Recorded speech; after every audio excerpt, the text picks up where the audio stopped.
네, 안녕하세요. 저는 정신건강의학과 전문의 노현재라고 합니다. 네, 오늘 저는 마음을 다루는 방법에 대해서 이야기를 해보려고 하는데요. 앞에 친구들이 참 떨지도 않고 너무 잘하더라고요. 전 지금 너무 떨리는데 보고 많이 배우고 있었습니다. 네, 그러면 우선 마음을 다루는 방법에 대해서 이야기하기 전에 올 초에 우리들의 모습을 한번 살펴보려고 합니다. 우리는 신년이 되면 이런 식으로 신년 계획을 많이 세우고는 합니다. 뭐 올해는 영어 공부를 열심히 해야지, 자격증을 따야지, 아니면 몸무게를 줄여야지, 이런 식으로 여러 가지 계획들을 세우게 되거든요. 네, 저도 사실 제 블로그에 올 초에 2025년도에 제 목표를 세워서 글을 써 올리기도 했습니다. 근데 지금 벌써 9월이 다 와가는데요. 저는 아직 여기 적혀 있는 걸 다시 돌이켜 보니까 하나도 잘 지키고 있지를 못하고 있더라고요. 네, 금쪽 같은 내 새끼라고 아마 다들 아실 텐데 저는 오은영 박사님처럼 이제 정신건강의학과 전문의입니다. 정신건강의학과 의사들은 사람들의 마음을 다루고 심리를 다루는 사람들인데 저는 정말 제가 같은 오은영 박사님과 같은 정신과 의사가 맞는가라는 생각이 들 정도로 올해 초에 세운 계획도 잘 지키지 못하고, 그리고 심지어 여기서 이렇게 여러분들께 말씀을 드리는 중에도 막 쿵쾅쿵쾅 거리고 굉장히 많이 떨리거든요. 이런 식으로 저는 마음을 공부했지만 제 마음이 제 뜻대로 잘 움직이지 않을 때도 있고, 이런 식으로 긴장을 많이 할 때도 있습니다. 그래서 저는 이런 상황들 속에서 아마 많은 분들이 저랑 비슷하게 내 마음이 뜻대로 되지 않아서 힘들었던 경험들을 하신 적이 있으셨을 거라고 생각이 듭니다. 뭐 예를 들면 발표를 하려고 하는데 떨지 않으려고 한다든지, 겁이 나지 않으려고 자기 마음을 챙기려고 하는데 계속 겁을 느낀다든지, 이런 어려움을 많이 겪어보신 적이 있으실 텐데요. 그렇기 때문에 이런 상황에서 우리가 어떻게 우리 마음을 다뤄야 할지 말씀을 좀 드리려고 하는데, 그 전에 우리가 마음을 다루거나 통제하려고 할 때 가장 많이 하는 실수에 대해서 먼저 말씀을 드려보려고 합니다. 네, 첫 번째는 우리의 마음을 너무 없애려고만 하는 겁니다. 예를 들면 제가 지금 여기 올라오기 전에 너무 떨리면 보통 많은 분들이 이런 식으로 생각을 합니다. 아, 긴장하지 말아야지, 떨리는 거를 신경 쓰지 말아야지, 이런 식으로 우리 마음을 억누르려고만 하면서 이제 우리 마음을 다루려고 하는데요. 사실 이것은 그렇게 크게 효과적이지 않을 때가 많습니다. 예를 들면 여기에 빨간색 버튼이 있는데 제가 여러분들께 이 버튼을 절대 누르지 마세요 라고 이야기를 하면, 오히려 우리들은 저 버튼을 왜 누르면 안 되지? 실수로라도 저 버튼을 누르면 어쩌지? 하면서 오히려 저 빨간색 버튼에 더 신경을 쓰게 됩니다. 이런 것처럼 우리는 어떤 마음이 들 때 그 마음을 너무 억누르려고 하거나 이러면 안 돼라고 하면 그 마음이 오히려 더 크게 느껴지고 신경이 쓰여서 오히려 더 다루기가 어려워지기도 합니다. 네. 그리고 그 다음으로 우리가 많이 실수하는 것 중에 하나가 의지력으로만 모든 것을 해결하려고 하는 겁니다. 여기 학부모님들이 좀 계시는 것 같은데, 아이가 공부를 잘 안 하거나 좀 이렇게 말을 안 들으면 그냥 해, 이런 식으로 의지로 조금 하도록 이렇게 독려를 하실 때도 많을 텐데요. 의지력이라는 거는 사실 도움이 많이 되는 것은 맞습니다. 하지만 의지력이라는 거는 금방 방전되는 배터리랑 비슷합니다. 그래서 100m 달리기에서는 효과적일 수는 있지만 마라톤과 같이 뭐 예를 들면 올 한 해 동안 꾸준히 해야 하는 일이나 이런 거에 있어서는 금방 방전되기 때문에 꾸준히 유지하기가 어려울 수도 있습니다. 그래서 그냥 무조건 한다라는 마음으로만 어떤 계획을 세우고 이루려고 하면, 뭐 예를 들면 제가 내일 아침에 무조건 일어나면 항상 새벽 6시마다 운동을 해야겠다고 결심을 해도 첫째 날에는 조금 잘 되는 듯 하지만 둘째 날이 되면 조금 일어나기가 힘들고, 셋째 날에는 오늘만 쉬자 하면서 어느 순간 내 마음을 잊어버리고 계획을 잘 못 지키는 상황이 벌어질 수도 있습니다. 네, 그래서 사실 우리는 이 두 가지 방법을 굉장히 많이 쓰면서 우리 마음을 다스려 왔는데요. 사실 이런 방식이 왜 실패하는지에 대해서 이해를 하면 우리 마음을 다루기가 조금 더 쉬워질 수 있습니다.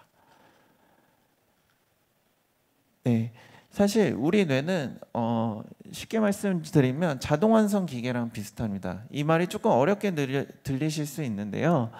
예를 들면 제가 매일 저녁 메뉴를 시켜 먹으려고 배달의 민족이나 네이버에 항상 치킨을 검색을 하다가 어느 날은 제가 너무 살이 찌고 이제 건강을 좀 신경 써야겠어 라고 생각이 들어서 채소를 먹어야지 라고 생각을 하고 검색창에 치읓만 쳐도 핸드폰에서는 그동안 치킨을 많이 검색해왔기 때문에 치킨에 관련된 음식점이나 이미지를 먼저 보여주게 됩니다. 이런 것처럼 우리 뇌는 우리 의사와 상관없이 이전의 경험이라든지 그동안 겪어왔던 거를 바탕으로 우리에게 우리 마음과 상관없이 먼저 특정한 마음을 먼저 밀어넣기도 합니다. 뭐 예를 들면 제가 이전에 발표를 했을 때 모르고 발표 실수를 했거나 부정적인 평가를 듣게 되면 저는 무대에 앞서서 뭐 자신감 있고 당당하게 하고 싶어 하려고 해도 마음속에서는 뇌가 계속해서 넌 불안해해야 돼, 긴장해야 돼 이런 거를 제 의지와 상관없이 밀어넣기도 합니다. 그래서 이런 상황들이 반복되다 보니까 내 마음과 상관없이 자꾸만 눕고 싶다든지 오늘은 그냥 침대에서 쉬고 싶다, 오늘은 뭐 겁이 나서 하고 싶지가 않다, 자신감이 없어서 이 일을 계속 하고 싶지 않다라는 등 이런 여러 가지 부정적인 마음이 꼭 우리 의지뿐만이 아니라 뇌에서 자동 완성처럼 이렇게 우리에게 밀어 넣어주는 경우들이 있습니다. 그래서 사실 이런 상황에서 우리가 이런 마음의 특성을 알게 되면 한 가지 생각을 해볼 수 있는데요. 우리가 음식점에 가서 항상 나오는 반찬들을 모두 다 먹지는 않거든요. 어떤 반찬이 마음에 들면 어떤 반찬은 먹고 마음에 들지 않는 반찬은 먹지 않기도 합니다. 그래서 우리는 우리 앞에 놓여져 있는 마음들은 사실 우리가 항상 원하는 반찬들이 나오지는 않거든요. 그런데 이런 상황에서 우리가 할 수 있는 거는 항상 긍정적인 마음이라든지 아니면 열심히 하고자 하는 마음, 아니면 즐거운 마음만 항상 가지려고 하는 게 아니라 부정적인 마음이 올라올 때는 그 마음들을 원하지 않는 반찬을 먹지 않듯이 밀어내는 연습을 해야 되지, 항상 긍정적인 마음을 가지려고 하거나 그런 태도로만 가지려고 하면은 우리 마음을 다루기가 굉장히 어려워질 수 있습니다. 그래서 저는 우리의 마음을 다루는 세 가지 방법에 대해서 좀 말씀을 드리려고 합니다. 첫 번째는 관찰하기인데요. 아까 말씀드린 것처럼 항상 우리 마음은 우리 의지에 맞춰서 우리 의지에 맞는 즐거운 마음이나 긍정적인 마음을 주지 않습니다. 때로는 열심히 하고 싶어도 게을러지게 만들기도 하고 용기를 내고 싶지만 겁을 느끼게 만들기도 하거든요. 그래서 우리의 이런 마음을 관찰하는 연습을 해보시면 좋습니다. 마치 반찬이 어떤 반찬이 나왔는지 보는 것처럼 지금 내가 떨고 있구나, 아니면 지금은 조금 우울하구나, 이런 마음을 관찰하는 연습을 먼저 하다 보면 이후에 우리의 마음을 좀 더 그것을 택할지 말지 하는 연습이 이어져서 가능하기 때문에 관찰하는 연습을 해보시는 것이 굉장히 중요하고요. 그 다음으로 제가 말씀드리고 싶은 것은 작은 행동 실천하기입니다. 아까 말씀드린 것처럼 매일 아침 부지런히 일어나서 운동을 해야지라고 결심을 해도 다음 날에는 제 다짐과 다르게 눕고 싶고 오늘은 그냥 운동을 쉬고 싶다라는 생각이 들 수 있거든요. 그것은 어떻게 보면 좀 당연한 일일 수도 있는데 우리 뇌는 힘들거나 기존에 해왔던 것과 반대되는 것을 하려고 하면 그러지 말라고 우리에게 예를 들면 계속 누워 있으라고 한다든지 그런 느낌을 주기도 합니다.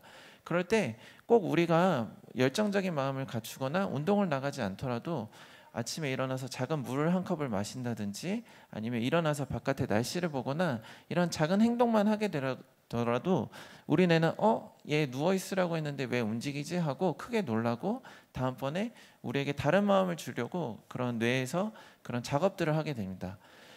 그래서 제가 작은 행동 실천이라고 말씀드린 거는 우리가 일상생활을 바꾼다든지 어떤 것을 꾸준히 하거나 긍정적인 마음을 갖는 데에는 어떤 큰 결심이나 아니면 어떤 큰 계기가 있어야지 바뀌는 게 아니라 정말 사소한 거에도 우리 마음들은 거기에 맞춰서 바뀌도록 움직이기 때문에 큰 어떤 목적을 다루려고 큰 결심을 하시기보다 작은 행동부터 실천을 해보시는 것을 좀 말씀드리고 싶습니다. 그리고 마지막은 내 편 들어주기인데요. 만약에 제가 오늘 발표를 망치고 집에 돌아가게 된다면 아마 저는 집에서 많이 자책을 할 겁니다. 왜 이렇게 뭐 말을 못했지? 뭐 말을 저렀을까? 아니면 좀 더 재밌게 발표를 못했을까? 이런 식으로 자책을 하게 되는데요. 사실 우리는 많은 경우에서 자책을 하면서 반성을 하고 다음번에 더 잘하려고 하지만 자책을 통해서는 우리는 크게 잘 배우지는 못합니다. 왜냐하면 뇌에서는 자책을 하는 것을 스트레스로 느끼기 때문인데요. 그래서 제가 집에 가서 그런 식으로 자책을 하게 되면 다음에 발표를 할 때 조금 더 열심히 해야겠다 보다는 뇌에서는 그때 발표 준비를 하고 너무 큰 스트레스를 겪었어, 이번에는 발표 준비를 하지 않았으면 좋겠어 하면서 저에게 발표 준비하려고 하는 의지를 자꾸 꺾이는 마음을 우리에게 전달해 주기도 합니다. 그래서 오히려 제가 오늘 발표를 잘 못했더라도 그래 끝까지 내가 할 수 있는 말들은 다 잘했어. 다음번에 조금 더 잘해보자. 이런 식으로 내 편을 들어줘야지 긍정적인 느낌들이 남기 때문에 다음에 제가 발표를 준비할 때 조금 더 이렇게 적극적이고 이제 열심히 준비를 할 수 있게 됩니다. 그리고 한 가지만 더 말씀을 드리면 아까 우리의 의지력이라는 거는 금방 방전되는 배터리랑 비슷하다고 했습니다. 그래서 항상 의지력으로 하기보다는 우리 주변의 환경을 좀 설계를 해주려고 하는 것도 굉장히 크게 도움이 됩니다. 예를 들면 내가 내일부터는 음료수를 좀 조금 마시고 싶어라고 하면 눈에 보이는 곳에 물을 담아둔 컵을 둔다든지 아니면 내일은 꼭 운동을 나가고 싶다고 하면 눈에 보이는 곳에 운동화나 운동복을 미리 준비를 해두고 아니면 운동을 좋아하는 친구를 불러서 같이 운동할 계획을 세운다든지 이런 식으로 주변 환경의 도움을 받으려고 하는 것도 굉장히 큰 도움이 됩니다. 그래서 중요한 거는 내 마음만 항상 억지로 바꾸려고 하는 게 아니라 환경이나 주변 요소들을 내 편으로 만들어 주려고 하는 것도 우리 마음을 관리하는 데 굉장히 큰 도움이 된다고 말씀드립니다. 네, 그래서 제가 오늘 드리고 싶은 말씀은요, 마음이 항상 뜻대로 안 된다고 해서 그건 항상 내 잘못은 아닙니다.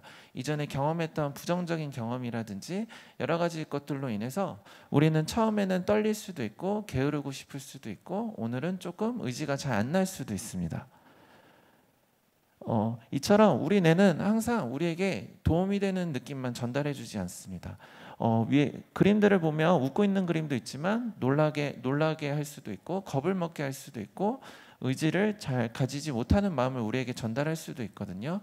그런 것이 우리는 항상 부정적인 마음이 조금만 들더라도 이건 내가 못나서 그래, 잘못해서 그래라고 자책을 하는 경우가 많은데 사실 이런 경우는 우리의 잘못이 아니고 이런 마음들을 오히려 잘 살펴주고 그것을 따를지 말지에 대해서 좀 더 고려해보고 그것을 다루는 연습을 해주시면 아마 조금 더 우리의 마음을 다루는데 능숙해지시고 원하는 바를 이루는데 조금 더 수월해지실 거라고 생각이 듭니다.